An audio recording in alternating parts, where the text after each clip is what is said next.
নমস্কার বন্ধুরা, আজ আবার একটি ব্লগ নিয়ে তোমাদের সামনে চলে এলাম। আজ হাজব্যান্ডের বন্ধুর গৃহপ্রবেশ আছে, আমরা সেখানে যাচ্ছি। হাজব্যান্ড আগেই চলে গেছে, এখন আমি আর মা বেরোচ্ছি। তো চলো তোমরা ভিডিওটা দেখতে থাকো, আর ভিডিওটা ভালো লাগলে অবশ্যই লাইক শেয়ার করে দিও। তো চলো ভিডিওটা তোমরা দেখতে থাকো, সঙ্গে থাকো। তো বন্ধুরা, এই যে মা আর আমি বেরিয়ে পড়লাম। তো তোমরা সঙ্গে থাকো, ভিডিওটা দেখতে থাকো, চলো।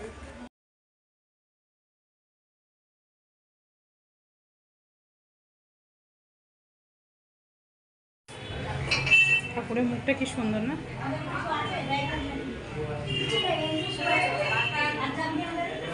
ঠাকুরটা খুব সুন্দর হচ্ছে।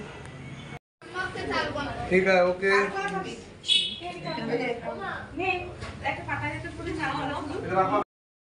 এরপর আমরা খেতে বসে পড়লাম। খাবারে ছিল খিচুড়ি আর ল্যাবড়া ঘ্যাট। উফ, কি দারুণ যে হয়েছিল এই খিচুড়ি আর ল্যাবড়া, আমার তো ভীষণই ভালো লেগেছিল। তারপর ছিল চাটনি, পাঁপড়, পায়েস আর রসগোল্লা। তো বন্ধুরা, এই যে বাড়ি চলে এলাম, তোমাদেরকে আরেকটা জিনিস দেখাবো। দাঁড়াও মা, ওই বাগানের চাবিটা দাও তো একটু, দাঁড়াও, এই গেটের চাবিটাও দিও। চলো বন্ধুরা, বাগানে তোমাদের একটা জিনিস দেখাবো। আমি ভেবেছিলাম যাওয়ার আগে দেখাবো, কিন্তু তখন সময় হয়নি, তাই ভাবলাম এখন এসছি, এখন একটু তোমাদেরকে দেখাই।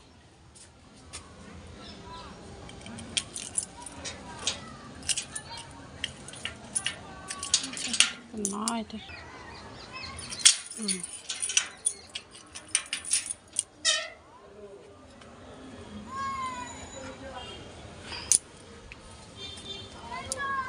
চলো তোমরা দেখতে থাকো। ওই দেখো, দেখতে পাচ্ছ কি সুন্দর ডালিয়া ফুল হয়েছে। আমি ভেবেছিলাম তোমাদেরকে দেখাবো। দেখো কত বড় বড় ডালিয়া ফুল হয়েছে, কি সুন্দর হয়েছে, কালারটা কত সুন্দর, কি সুন্দর যে কালারটা লাগে, পুরো বাসন্তী কালার। দেখো বন্ধুরা, এই ফুলের কালারটাও কি সুন্দর, কি দারুণ কালার সব ফুলগুলোর, কি ভালো লাগে না?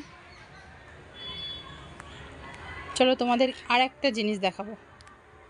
এই যে দেখো বন্ধুরা, স্ট্রবেরি গাছে কি সুন্দর স্ট্রবেরি হয়েছে। এই দেখো, তোমাদের তো আমি গাছ আগে দেখিয়েছিলাম। এই দেখো, আরও এই দুটো ফল হয়েছে এখানে, এইখানে দুটো ফল হয়েছে, এই যে এইদিকে কি সুন্দর হয়েছে। আর দেখো আরেকটা জিনিস দেখাচ্ছে, এই গাছটা দেখো, এই ফুল গাছটা তোমাদের আমি দেখিয়েছিলাম, এই গাছটা আগের ভিডিওতে। দেখো এই গাছটা পুরোটা না এমন হয়ে ফুল ফোটে, ফুলগুলো ঠিক এমন হয়ে ফোটে গাছের ভিতরে ভিতরে। এই দেখো ঠিক এমন, কি সুন্দর দেখতে লাগে, গাছের মধ্যে মধ্যে এরকম ফুল ফুটে থাকে, খুব ভালো লাগে দেখতে। তো বন্ধুরা, আজকের ভিডিওটা তোমাদের কেমন লাগলো প্লিজ আমাকে কমেন্টে জানিও। আর ভালো লাগলে অবশ্যই আমার চ্যানেলটাকে সাবস্ক্রাইব করে দিও। আর এইভাবেই আমার পাশে থেকো, আর তোমরাও ভালো থেকো, সুস্থ থেকো। ধন্যবাদ।